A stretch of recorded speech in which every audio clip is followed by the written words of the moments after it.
கண் திறந்திடுங்கள் தேவி.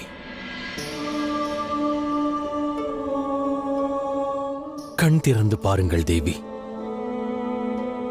என்னை காணுங்கள் தேவி.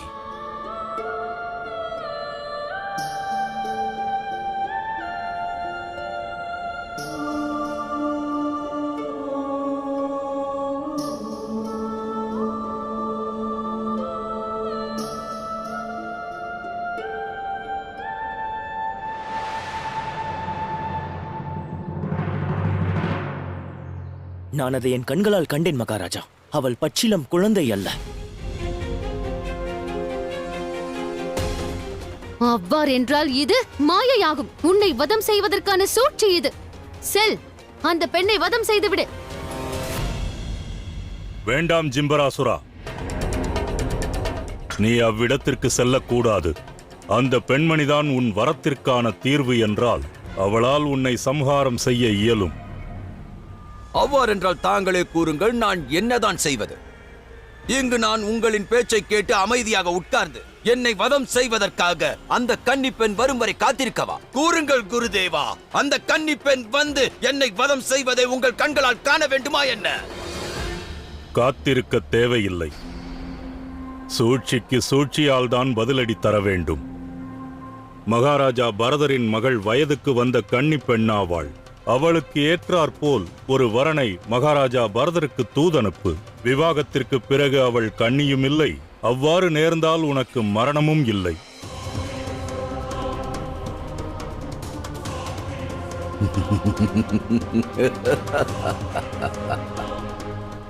அப்படி என்றால் குருதேவா, அவ்வாறே செய்கிறேன்.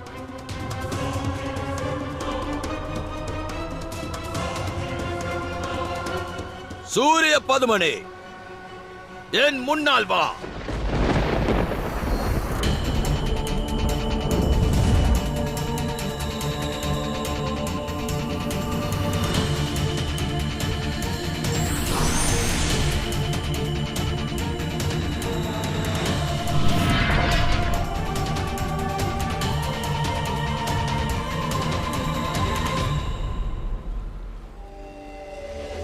சூரிய பதுமா, எனது பகுதியில் உள்ள ராஜா பரதனின் இல்லத்தில் ஒரு பெண் ஜனனித்திருக்கிறாள், அதுவும் குமரியாக. உன் திறன் அனைத்தையும் நீ பயன்படுத்தி அந்த கன்னி பெண்ணை உன் வசப்படுத்த வேண்டும். உன்னை விவாகம் செய்து கொள்வதற்கு அவள் ஒப்புக்கொள்ள வேண்டும். ஆனால் நினைவிருக்கட்டும், நீ இந்த காரியத்தை மிக விரைவாக செய்து முடித்தாக வேண்டும். அவ்வாறே அசுர அரசே.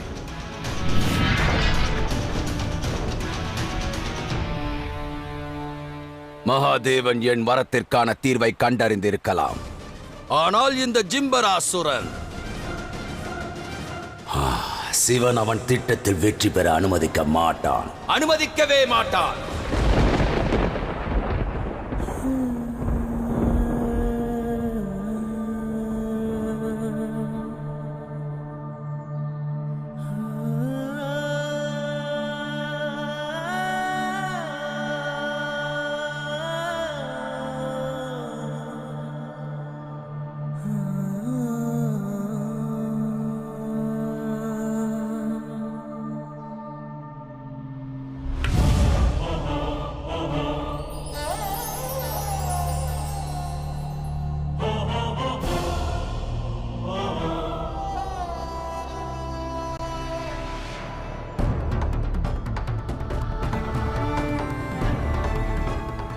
என்னை கடந்தால் தானே உன்னால் மகாதேவரை அடைய இயலும். வந்து யுத்தம் செய்.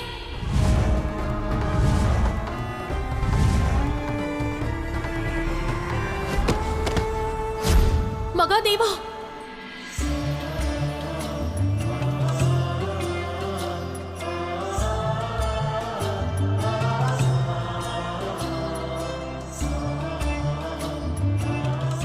சக்தியின் சிவன் இங்கிருக்கிறான். மகாதேவா, தாங்கள் நலம்தானே? அதோடு கார்த்திகேயன் நலமாக இருக்கிறான். நம் மைந்தனுக்கு ஏதும் நேராது.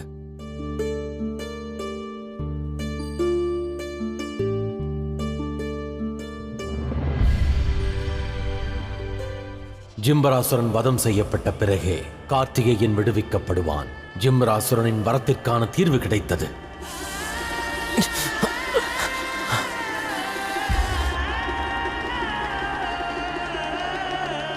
கவலை கொண்டிருக்க வேண்டாம் தேவி. ஜிம்பராசுரன் விரைவில் மடிந்திடுவான். ஆனால் மகாதேவா, தாங்கள் எங்கென்ன செய்கிறீர்கள்? நான் மயங்கிவிட்டேன் அல்லவா? பிறகு நான் எவ்வாறு இங்கு வந்தேன்? கூறுகிறேன் தேவி, அனைத்தையும் விளக்குகிறேன். தேவி, தங்களின் சக்தியை பறிக்க சுக்கராச்சாரியர் வேள்வியை எழுப்பினார். அச்சமயம் பீமாசுரனை வதம் செய்து பீமா சங்கர ஜோதிர்லிங்கத்தை நிர்மாணிக்கவும் செய்தேன். அதன் பிறகு சூரியனை என் ஜடாமுடியில் முடிந்து ஜிம்பராசுரனுடன் அனைவரையும் பிரமையில் ஆழ்த்தி தங்களை இங்கழைத்து வந்தேன். தாங்கள் மயங்கி இருக்கையில் தங்களின் ரூபம் ஒன்றை உருவாக்கினேன். மகாராஜா பரதருக்கு தங்களின் அந்த ரூபமான கன்னியாகுமரியை மகளாக அனுப்பினேன். எனது ரூபமா? ஆம் தேவி, தங்களது ரூபம். என் ரூபம் எவ்வாறு இருக்கும்? பார்ப்பதற்கு எவ்வாறு இருப்பாள்? அதை தாங்களே பாருங்கள். தங்களின் அந்த ரூபமான கன்னியாகுமரி மகாராஜா பரதர் மற்றும் அவர் துணைவியின் வாழ்வினில் ஆனந்தத்தை பொழிகிறாள் என்று.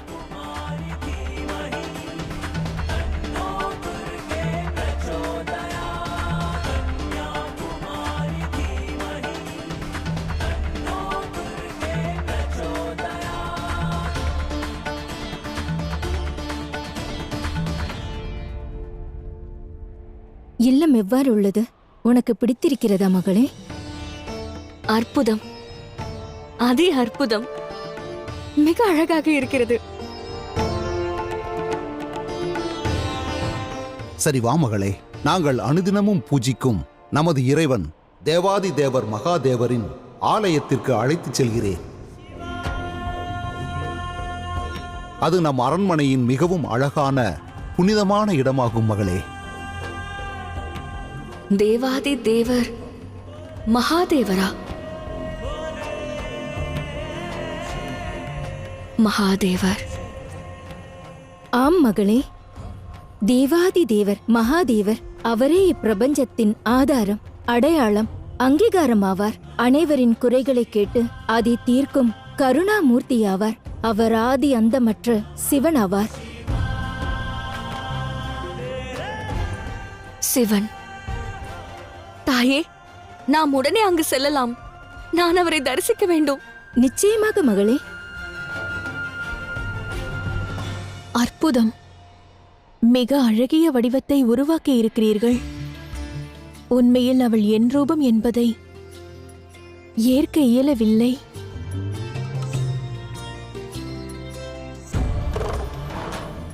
இந்த கன்னியாகுமரி ஆதிசக்தியின் வடிவம் என்று எவரேனும் எடுத்துரைத்தால் மட்டும்தான் கண்டறிய இயலும்.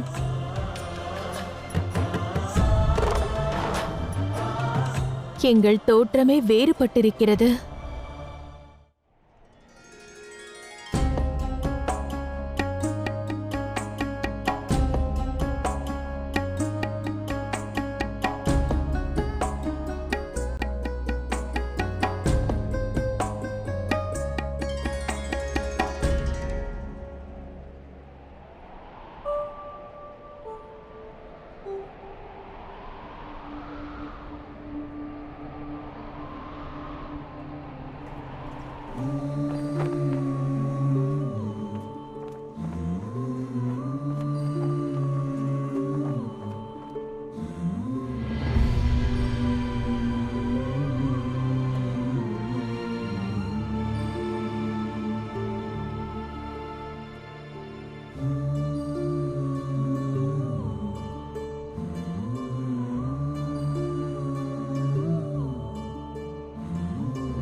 மகாதேவர் மகாதேவர் மகாதேவர் மகாதேவர்.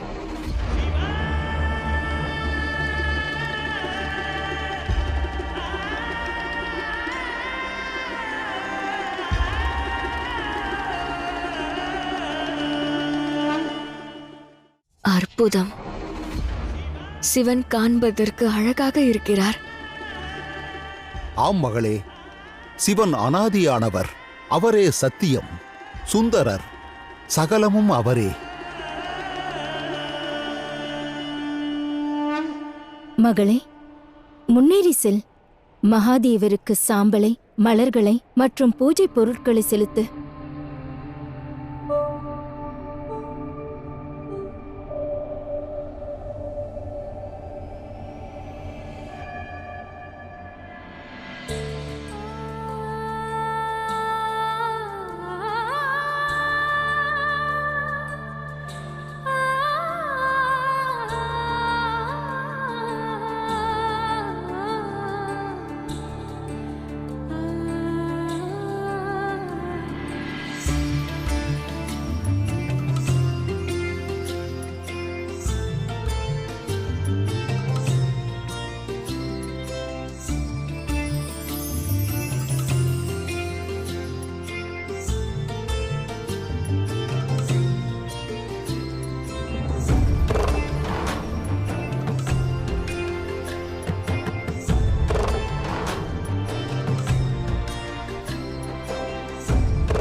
அன்னை ஆதிசக்தியின் கருணையினால் நமக்கு மகள் கிடைத்திருக்கிறாள். எனவே பிரம்மாண்டமான விவாகம் செய்ய வேண்டும். சுயம்வரத்திற்கு வீர தீரர்களை வரவழைப்போம்.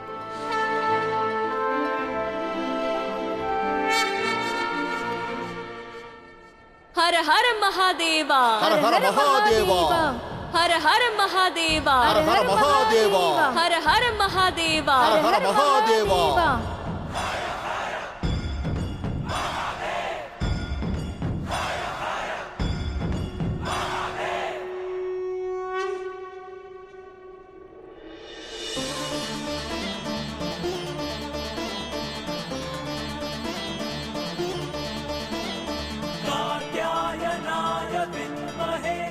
நாம் நம் மகளுக்கு செய்யவிருக்கும் விவாகத்தை அண்ட சராசரமும் கண்டு வியக்கப் போகிறது. மகாதேவா, எங்களுக்கு ஆசி புரியுங்கள். வெகு விரைவில் எங்கள் மகளுக்கு ஒரு நல்ல வரன் கிடைக்க வேண்டும்.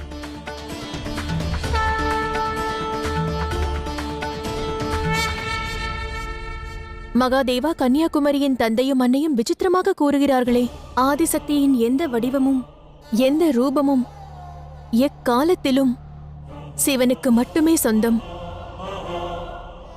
அவ்வாறு இருக்கையில் அவர்கள் எவ்வாறு வேறொருவரை வரனாக தேர்ந்தெடுப்பார்கள்? தேவி,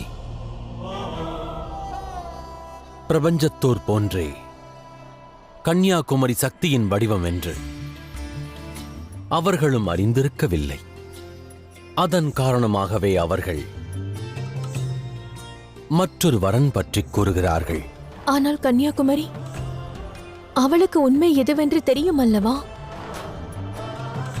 தெரியாது.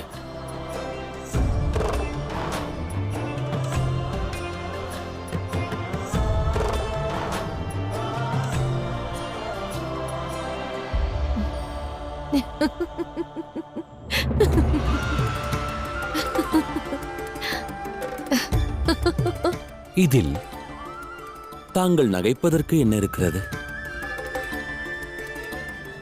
மகாதேவா, ஆடவர்கள் மிகவும் விசித்திரமானவர்கள்.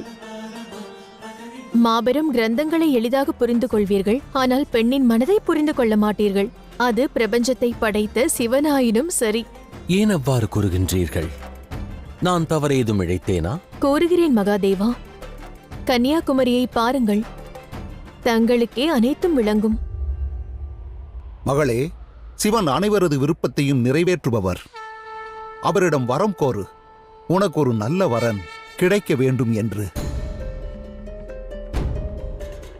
ஆம் மகளே, இரு கரம் கூப்பி தலை வணங்கி முழு பக்தியுடன் மகாதேவரிடம் உனக்கான வரனை கேள். இல்லை, நான் இவரிடம் வரனை கோர மாட்டேன்.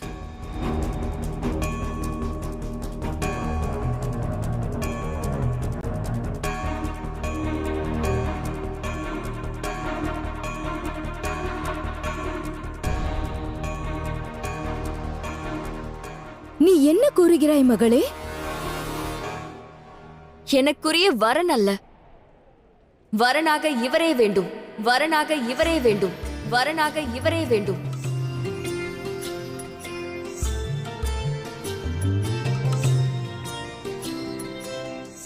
இந்த கன்னியாகுமரிக்கு சிவன் வேண்டும், சிவன் வேண்டும், சிவன் வேண்டும்.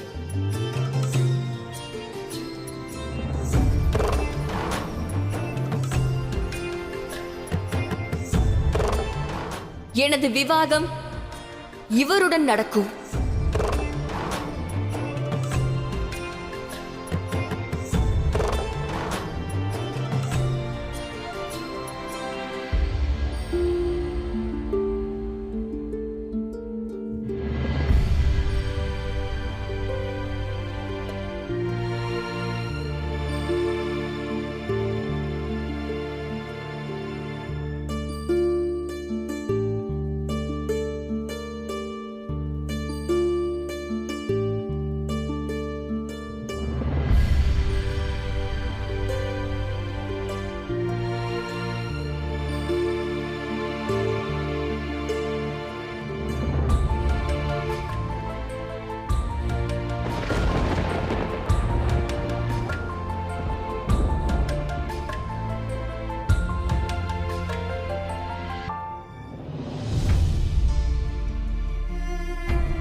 மகாதேவா, மகாதேவா, மகாதேவா, மகாதேவா, மகாதேவா, மகாதேவா, மகாதேவா. மகளே, நீ என்ன பிதற்றுகிறாய்? மகாதேவருடன் விவாகமா? அதற்கு வாய்ப்பில்லை மகளே. ஆம் மகளே, மகாதேவர் திருமணமானவர். சிவன் சக்திக்குடையவர். சிவசக்திக்கு இடையே செல்வது மாபெரும் பாவமாகும் மகளே. நாங்கள் கூறுவதை புரிந்து கொள். பிடிவாதத்தை விட்டுவிடு. மகாதேவா,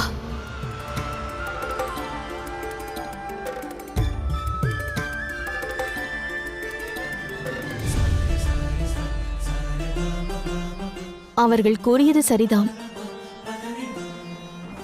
சிவனுக்கும் சக்திக்கும் இடையே எவராலும் வர இயலாது. அனைத்து ரூபத்திலும் தாங்கள் எனக்கும், நான் தங்களுக்கும் சொந்தம்.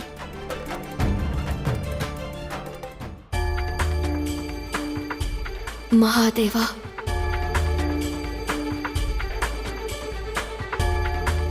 மகாதேவா.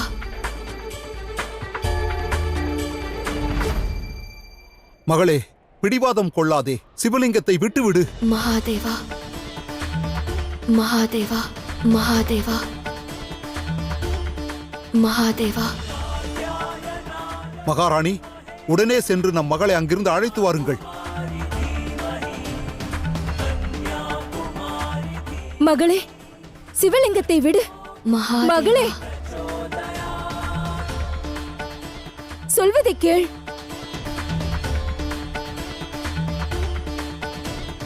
சக்தி சிவனில் பாதி, சிவன் சக்தியின் மீதி. சிவசக்தி பிரிந்துவிட்டால் பிரபஞ்சத்திற்கில்லை நாதி. இப்பிரபஞ்சத்தில் நான் எவ்வடிவம் எடுத்தாலும் என்றும் தங்களுக்குடையவளாவேன். ஆனால் இவ்வுண்மை பரதருக்கும் அவர் பத்தினிக்கும் தெரியாதல்லவா? அவர்களின் புதல்வி கன்னியாகுமரி என் சக்தி என்பதை அறிய மாட்டார்கள். அவர்கள் அறியாமல் இருக்கலாம். ஆனால் மகாதேவரின் மனதை இந்த பார்வதி மிக நன்றாக அறிவாள் பிரபு. நான் எவ்வாறு தங்களை பிரிய இயலும்? மகாதேவா. எனினும் இது முறையல்லவே. இந்த பிடிவாதம் கன்னியாகுமரிக்கு பேராபத்தாக முடிய வாய்ப்புள்ளது. மகாதேவா. மகளே, சிவலிங்கத்தை விடு. மகாதேவா.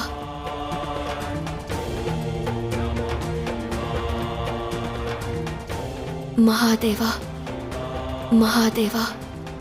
மகாதேவா. மகளே, பிடிவாதம் வேண்டாம், சிவலிங்கத்திலிருந்து விலகி வா.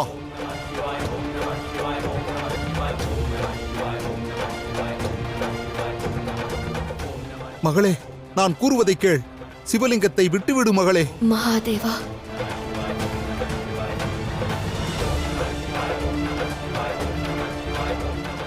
மகாதேவரே, எங்களையும் எங்கள் மகளையும் மன்னித்து விடுங்கள். இவள் அறியா சிறுமி, தெரியாமல் செய்துவிட்டாள். மகாதேவா. மகாதேவா. தேவி, பிடிவாதம் துறந்திடுங்கள். பரதரையும் அவர் துணைவியையும் கவலைக்குள்ளாக்க வேண்டாம். ஏனெனில் எதுவரை தாங்கள் என்னோடு இணைந்திருக்கிறீர்களோ அதுவரை சிவலிங்கத்தை விட்டு கன்னியாகுமரி பிரிந்திருக்க மாட்டாள். புரிந்து கொள்ளுங்கள் தேவி.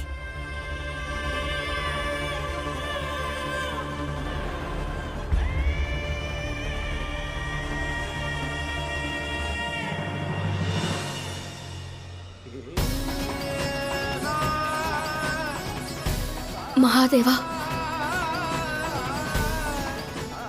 மகாதேவர் சக்திக்குடையவர். அவரை விவாகம் செய்ய வேண்டும் என்ற எண்ணமே பாவமாகும்.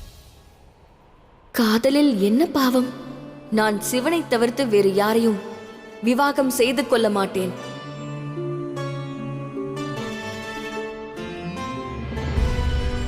அது நடக்காது. உன் பிடிவாதம் தவறானது. சிவனின் விவாகம் பார்வதியுடன் நடந்துவிட்டது. அதை பற்றி எனக்கு எந்த கவலையும் இல்லை.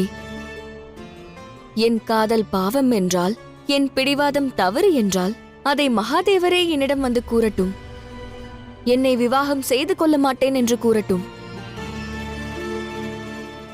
சிவனின் இந்த ரூபத்தை கண்ட பிறகு என் மனதில் உன்னதமான உணர்வு உதயமாகிவிட்டது. என்னை விவாகம் செய்து கொள்ள மாட்டேன் என்று அவர் நேரில் வந்து கூறினால் பிறகு நான் ஒப்புக்கொள்கிறேன்.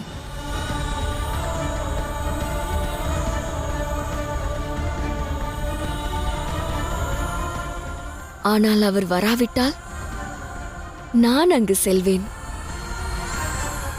இல்லை, இப்பொழுதே செல்கிறேன். சிவனை தேடி செல்கிறேன். மகளே, மகளே, எங்கு செல்கிறாய்? மகளே, நில், நாங்கள் கூறுவதை கேள். செல்லாதே மகளே. அவள் செல்லட்டும். சிவனை தேடி சென்றிருக்கிறாள். நிச்சயமாக அவள் தனது இலக்கை அடைந்து விடுவாள். சரி எது, தவறு எது என்ற வித்தியாசத்தை அறிந்து கொள்வாள்.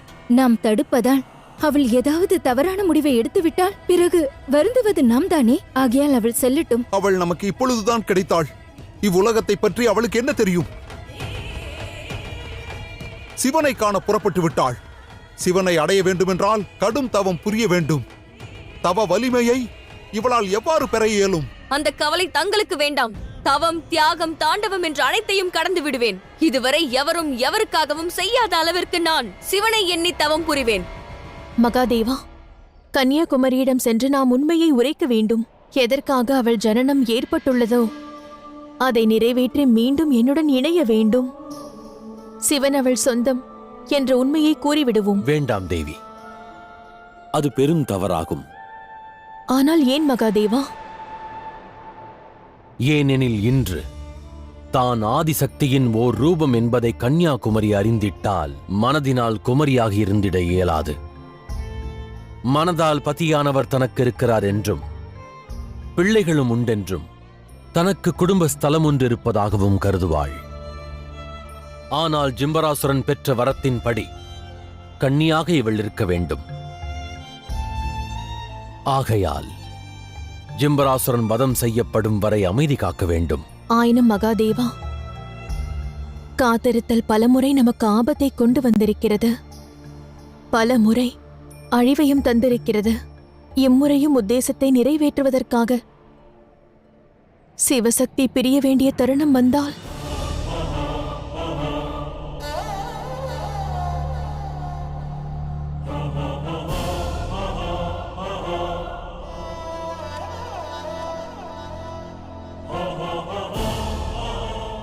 கூறுங்கள் மகாதேவா,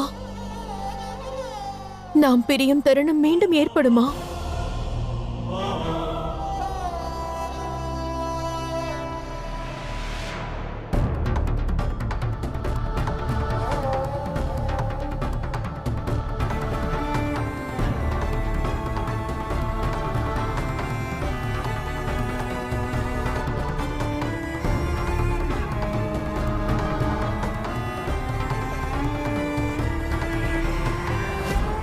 மகாதேவா, என் கரத்தை விடுங்கள். தாங்கள் மறந்து விட்டீர்களா? ஜிம்பராசுரன் வயதுக்கு வந்த கன்னி பெண்களை எவரது அனுமதியுமின்றி தன் விருப்பப்படி எவருக்கு வேண்டுமானாலும் விவாகம் செய்து வைக்கின்றான். ஒருவேளை அவன் நமது மகளுக்கும் தன் விருப்பப்படி விவாகம் செய்துவிட்டால், இல்லை, அவ்வாறு நடக்க அனுமதிக்க மாட்டேன். மகளே, நில்.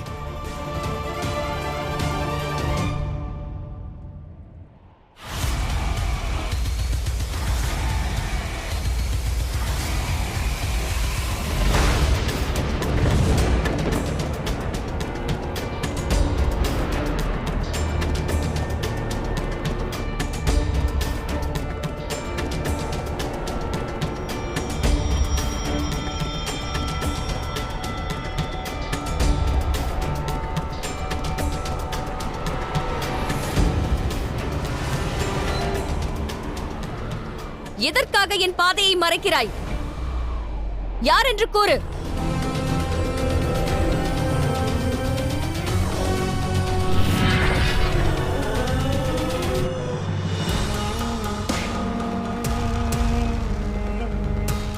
பெண்ணே, உனது அழகு எனது மதியை மயக்கிவிட்டது. உன்னை நான் விவாகம் செய்ய விரும்புகிறேன். இப்பொழுதே இவ்விடத்திலேயே.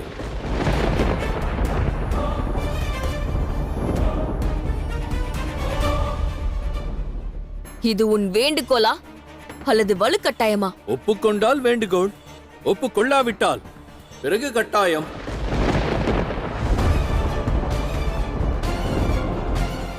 உன்னை ஏன் விவாகம் செய்ய வேண்டும்? உன்னிடம் அவ்வாறு என்ன இருக்கிறது நான் விவாகம் செய்து கொள்ள? என்னை நன்றாக பார். அழகன் நான், மா வீரன் நான். நான் கூறியதில் தவறு இருந்தால் அதை சரி செய். அழகாகத்தான் இருக்கிறாய்.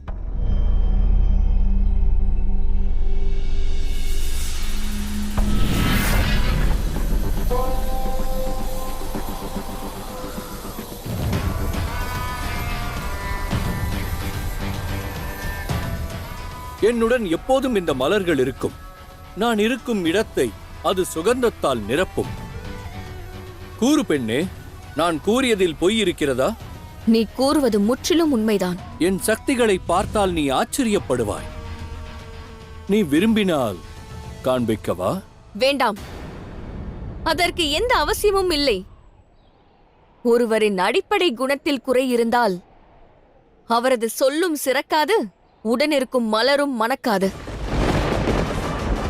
ஒரு பெண்ணை விவாகம் செய்து கொள்ள வேண்டும் என்று விரும்பினால் அவள் முன்னிலையில் விருப்பத்தை கூற வேண்டும், முடிவை அல்ல.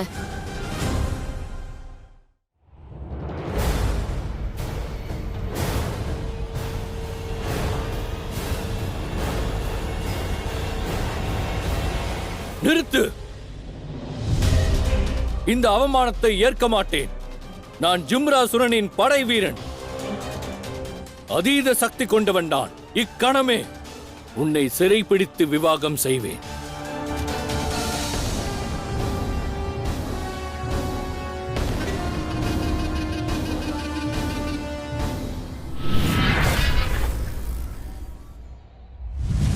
எச்சரிக்கிறேன் பெண்ணே, என் விருப்பத்தை நிறைவேற்று.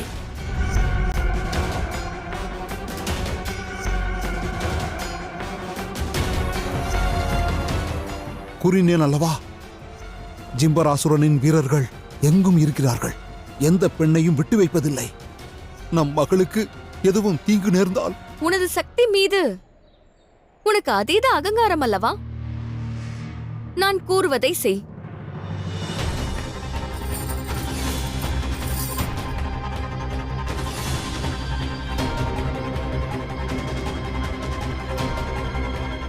இதோ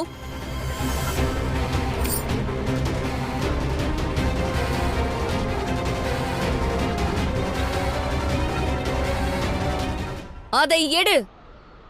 உன் கரங்களால், அஸ்திர சஸ்திரத்தால், பலத்தால், தந்திரத்தால் உன்னால் இயன்றவாறு முயற்சி செய். உன்னால் அதை எடுக்க இயலாவிட்டால் உன் அசுர அரசர் ஜிம்ராசுரரை எடுக்க சொல். நீ அதில் வெற்றி பெற்றால் பின்பு என்னை நீ காணவா. உன்னை விவாகம் செய்து கொள்கிறேன்.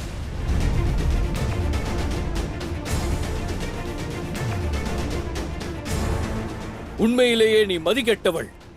இல்லையேல் இந்த நிபந்தனையை வைப்பாயா? நான் எனக்குள் ஏராளமான சக்திகளை கொண்டுள்ளேன். இக்கணமே இதை எடுத்து உன்னை விவாகம் செய்வேன். உன் அகந்தையை அழிப்பேன்.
மகாதேவா, பதில் தாருங்கள். கன்னியாகுமரியின் தவம், காத்திருப்பு, அதன் விளைவு என்னவாக இருக்கும்? பதில் அளிக்காமல் தியானத்தில் சென்று விட்டீர்களே. தியானம், பொறுமை, தானம் இம்மூன்றும் தான் ஒருவரை சிவத்துவத்துடன் இணைக்கிறது. சிவத்துவத்தின் மார்க்கத்தில் தான் அமைதி கிடைக்கிறது. மகாதேவர் தியானம் புரிகிறார், ஆகையால் மன அமைதி பெறுகிறார். அவருக்குள் இருந்து ஒளி பிறக்கிறது. பொறுமை. அது ஒருவருக்கு துணிச்சலை தருகிறது, சரியான பாதையை காண்பிக்கிறது. அதோடு தானம் அகங்காரத்தின் ஜனனத்தை தடுக்கிறது.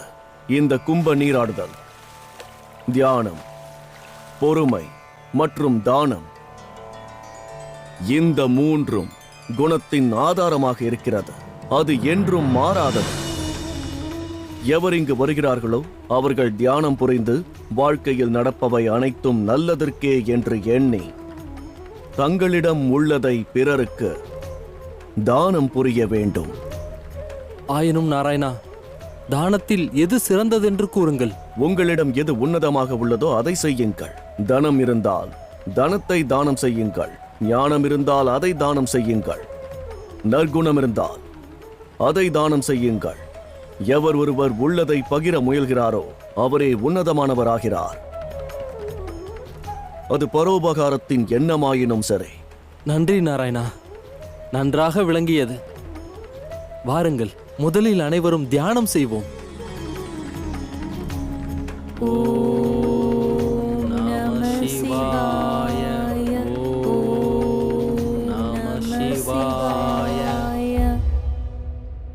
இது ஏதோ மாய ஆபரணம் போல் தோன்றுகிறது.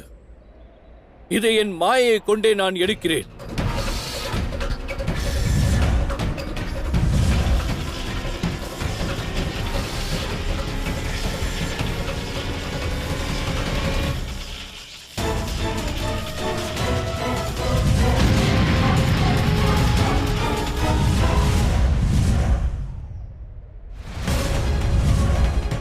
பார்த்தீர்களா சுவாமி, நம் மகளிடம் அதீத சக்தி உள்ளது. ஆகையால் நம்பிக்கை கொள்ளுங்கள். ஜிம்பராசுரனால் அவளுக்கு எதுவும் நேராது. அனைத்து ஆபத்துகளையும் கடந்து விடுவாள். மகாதேவா, மகாதேவா, மகாதேவா, மகாதேவா, மகாதேவா.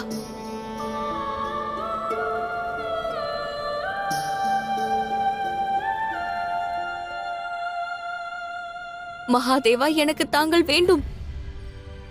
என் அழைப்பை நீங்கள் புறக்கணிக்க இயலாது. என்னிடம் தாங்கள் வர வேண்டும். தங்களை விவாகம் செய்து இந்த கன்னியாகுமரி கைலாயத்திற்கு வருவாள். இல்லையேல் நிரந்தரமாக இவ்விடத்திலேயே அமர்ந்து தங்களை எண்ணி காத்துக் கொண்டிருப்பாள். என் காதல் மற்றும் என் காத்திருப்பு இரண்டில் ஏதோ ஒன்று வெற்றி பெற வேண்டும். ஆனால் அது உங்கள் கையில் உள்ளது. தாங்கள் எதை வெற்றி பெற செய்தாலும், எதை தோற்கடித்தாலும் நான் இங்குதான் தவம் புரிவேன். நான் இங்குதான் தவம் புரிவேன்.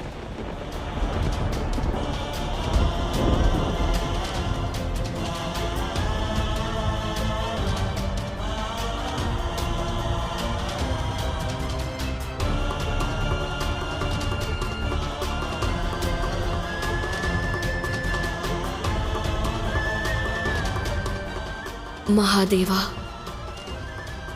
மகாதேவா, மகாதேவா, மகாதேவா, மகாதேவா.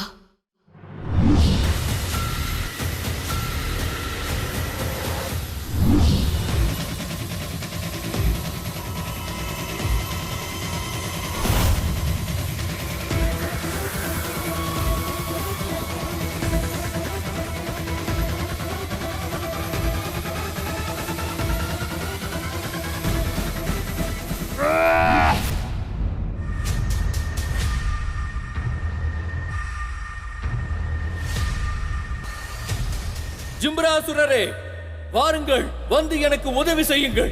இந்த ஆபரணத்தை ஏந்துங்கள். இந்த ஆபரணத்தை ஏந்துங்கள். அங்கேயே நில் ஜிம்பராசுரா. நீ அவ்விடம் செல்ல வேண்டிய அவசியம் கிடையாது. ஏனெனில் அந்த ஆபரணத்தை ஏந்த உன்னாலும் இயலாது. அசுரகுரு, தாங்கள் இந்த ஜிம்பராசுரனை பலவீனமானவனாக எண்ணிவிட்டீர்களா? ஒரு பெண்ணின் ஆபரணத்தை எடுக்கவும் என்னால் இயலாதா என்ன? ஒருவேளை அவள் சக்திசாலி என்றால் அவள் எந்த அளவிற்கு ஆற்றல் மிக்கவள் என்ற உண்மையை நான் தெரிந்து கொள்ள வேண்டியது அவசியம் அல்லவா?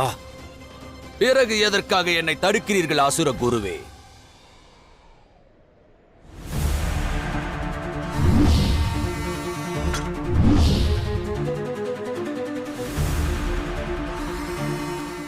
உன்னால் இங்கு ஒரு சாமானிய பெண்மணியின் ஆபரணத்தை கூட எடுக்க முடியவில்லையா? உன் சக்தியைக் கண்டு நான் வெட்கப்படுகிறேன். உனக்காக இந்த வேலையையும் நான் தான் செய்து முடிக்க வேண்டும் என்று எனக்கு தோன்றுகிறது.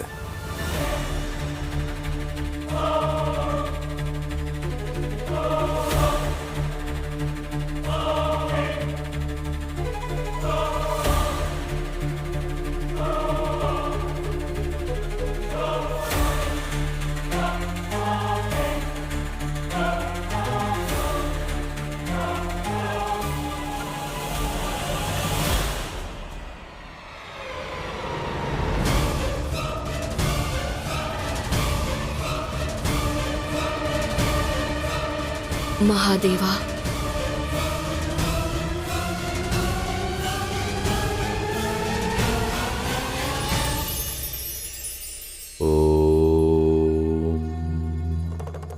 இப்பிரபஞ்சத்தில் இறைவனை சர்வ வல்லமை கொண்டவர் என்பார்கள்.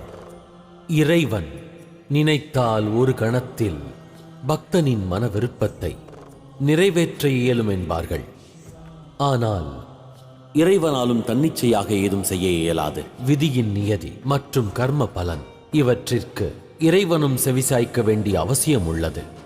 பக்தனின் உணர்வை அறிந்து வரமளிக்க வேண்டியுள்ளது. ஆயினும் மானிட வாழ்க்கை பயணத்தில் இறைவனை விட உயர்ந்தவர்கள் வேறு சிலர் உள்ளார்கள். அவர்கள் யார் என்று அறிவீர்களா? அவர்களே தாயும் தந்தையும். ஏனென்றால் இறைவனின் வாழ்க்கையில் இன்பம் மற்றும் துன்பம் இரண்டையும் நிரப்புகின்றனர். எனினும் அன்னை தந்தை அவர்கள் என்றுமே தங்கள் பிள்ளைகளுக்காக இன்பத்தையே வேண்டுகின்றனர். ஆகையால் என்றும் தனது அன்னை தந்தையை இறைவனைப் போல் வேண்டுங்கள். ஏனென்றால் அவர்களின் பாதத்திலேயே உள்ளது அதீத இன்பமான அழகிய கைலாயம். ஓ